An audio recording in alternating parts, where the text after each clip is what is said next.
Care, visitor.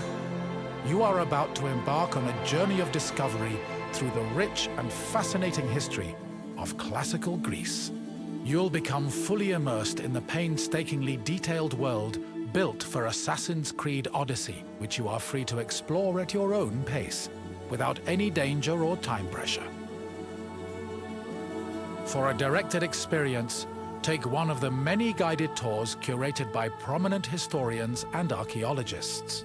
Along the way, exchange words with some of Greece's most famous historical persons. The classical Greece you are about to explore is at the peak of its glory. This period is synonymous with grand accomplishments of the physical and the mental.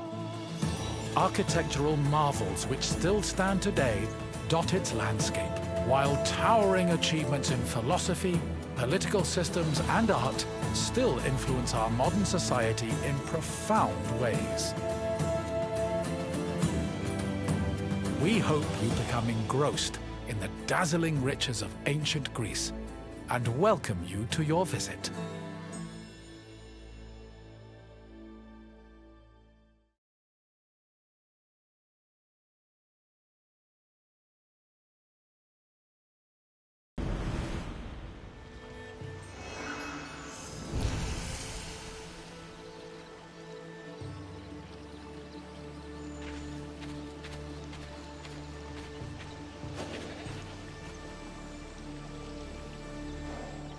Welcome to Laconia, visitor. You're here to learn about Spartan society, yes? Then I won't stop you. My name is Leonidas.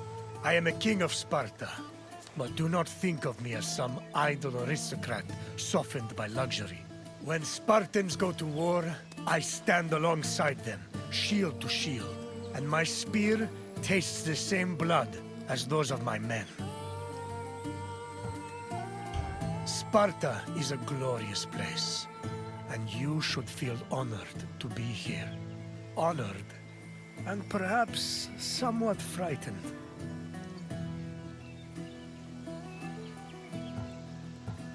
Sparta had a unique hierarchy, especially compared to the rest of Greece. Everyone had their place, and you will soon learn what those places were. I will find you again once your visit has ended. Until then, visitor.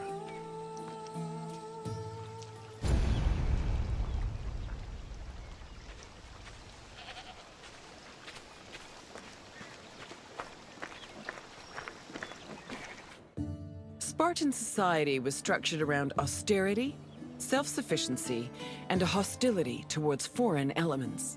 It was divided into three social classes: citizens, perioikoi, and helots. Citizens were called Spartans, or homoioi. They were free men and women with mostly equal rights and wealth, though their contributions to political life were extremely limited. The perioikoi lived in surrounding areas under Spartan control. They cultivated the land and were primarily merchants and craftsmen. They were also part of the army, and their lands were the first line of defense in the event of a hostile attack. Helots were Sparta's lowest class. They were people who had lost their freedom to the Spartans, and they served the city as slaves. Helots were considered property instead of people. As a result, they had no political or civil rights.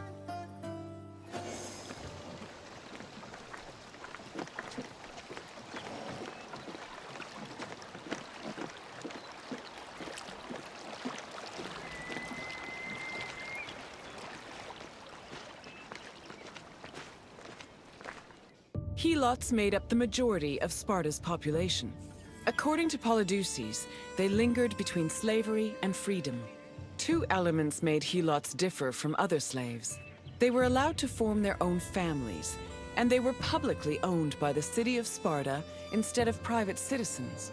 Because Helots were deemed public property, they could not be sold as merchandise. They mostly worked to cultivate the land, but also fought in wars alongside the Spartans. While they gave the fruits of their labor to Sparta, they also kept a fair part of it for themselves. This practice allowed some Helots to make enough money to buy their own freedom. Alternatively, If a helot served the state well enough in military campaigns, they could also be granted civil rights.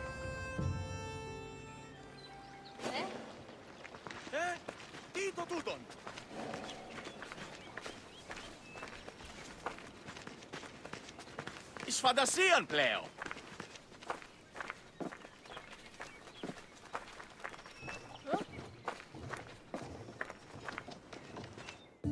The founding of Sparta is dated around the 9th century BCE. Historical information about the city is limited, but it was known to extend into the region of Laconia. Over time, Sparta started encroaching on the territory of Messenia, eventually leading to war. Sparta gained more land in this conflict, which they divided between their citizens and the Perioikoi. The aftermath of the Second Messenian War, from 640 to 620 BCE, then divided the population into three groups: the Homoioi, the Perioikoi, and the Helots. The Helots of Laconia mostly respected Sparta's rule and did not cause much trouble. However, Helots from Messenia supposedly resisted the Spartans, although sources can only confirm one revolt for certain, which occurred in Messenia in 464 BCE.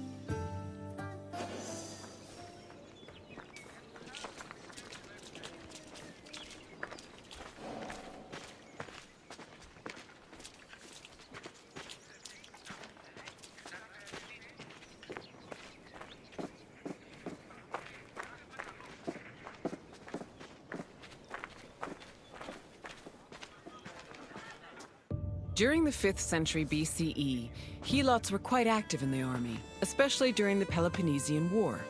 They served as hoplites on land and as rowers during naval battles. In both cases, they gave Sparta an important numerical advantage. For every Spartan on the battlefield, there were at least 7 Helots. Although many ancient sources say Spartans had a hostile relationship with Helots, they were much more likely to treat them better in times of war.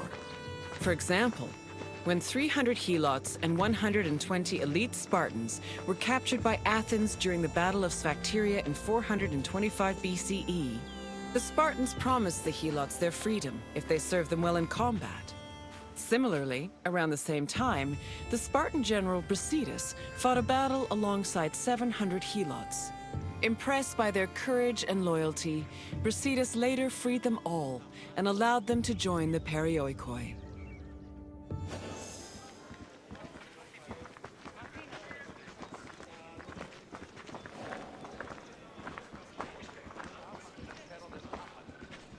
Perioikoi were another group of Sparta's population. They lived not in the city itself, but in its surrounding areas. The Perioikoi were never hostile against the Spartans. In fact, both groups together were known by the collective name Lacedaemonians. Perioikic cities had their own autonomy and sanctuaries, but they were always bound to Sparta. They were allowed to develop their own local laws and economies, but could never reach a level of prosperity that rivaled their parent state.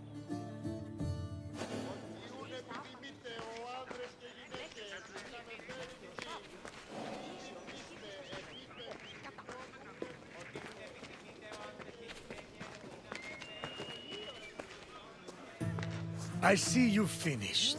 I hope you have a better appreciation for Spartan society. Nothing we do is without reason, and every man, woman, and child has a role to play. What would you like to do? Is that so? Then let us begin. During which battle were Helots promised their freedom? Yes, in the Battle of Sphacteria, a group of elite Spartans promised to free their accompanying Helots if they helped the Spartans during a siege. Next question. Which of the following is another name for Spartan citizens? The Periki were people living in Sparta's surrounding areas. Try again. Spartan citizens were also called Omni, which meant equals. One final question. Which Spartan general freed 700 Helots? Correct. Brasidas freed 700 helots as a reward for their exemplary military service. You passed. I'm impressed. Then you may leave. Farewell, visitor.